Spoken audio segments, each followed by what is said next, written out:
Hello and welcome to this message from Non-Woke Religion. I am Stephen Eichler.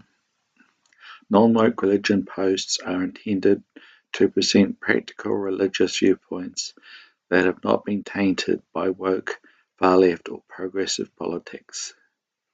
Today's topic is Israel's predicament and the need to support our Western brothers and sisters in Israel, and addresses our departure from a clear understanding of their situation due to many different and some false voices demanding our attention, and also a lack of critical thinking.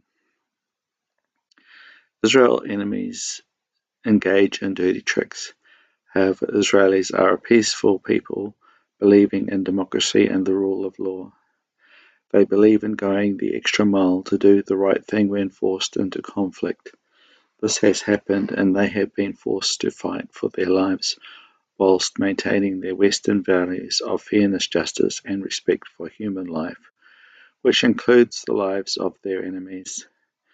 Israel is a very small country, and their ability to defend themselves has been miraculous. God is with them. Media have taken sides against Israel and frequently present half-truths or quotes from a terrorist Ministry of Health. Think about that for a moment. Would you believe that Ministry of Health, given that they are part of a genocidal Islamist regime? Let's start at the beginning and note that Arab or Muslim Palestine is the country of Jordan.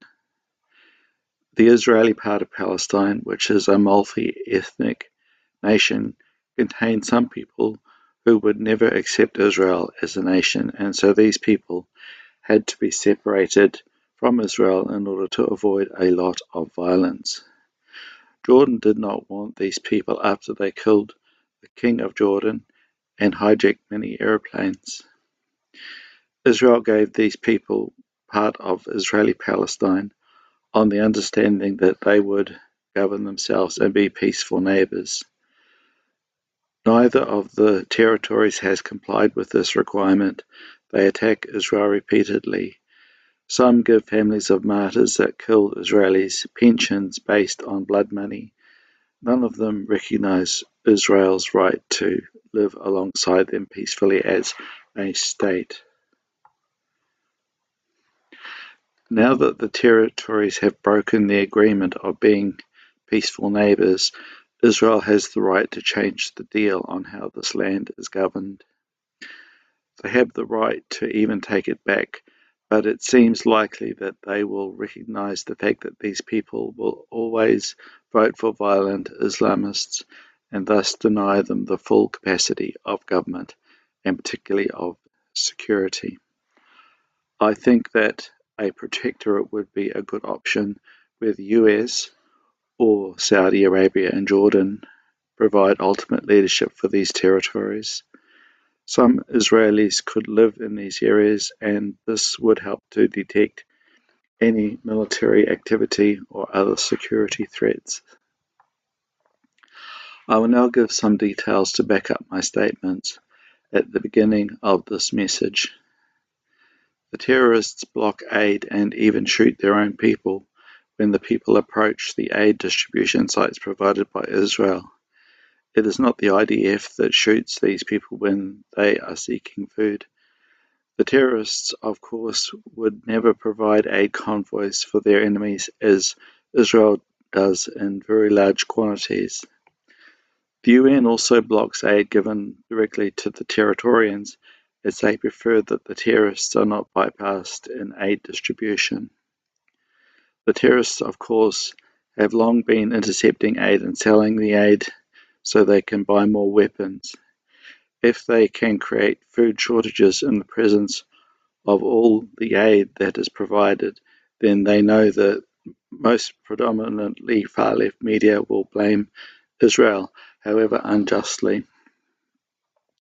The terrorists hide among civilians and build their headquarters under hospitals and similarly sensitive locations, for example, the headquarters of UN agencies.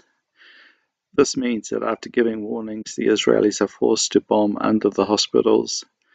The terrorists are then able to accuse Israel of genocide due to the forced collateral damage, when in reality the terrorists are committed to the genocide of all of Israel.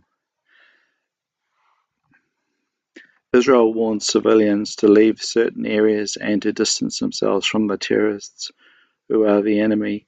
The IDF works hard to avoid civilian casualties, but has been forced to fight the terrorists who attack them and to keep Israeli hostages.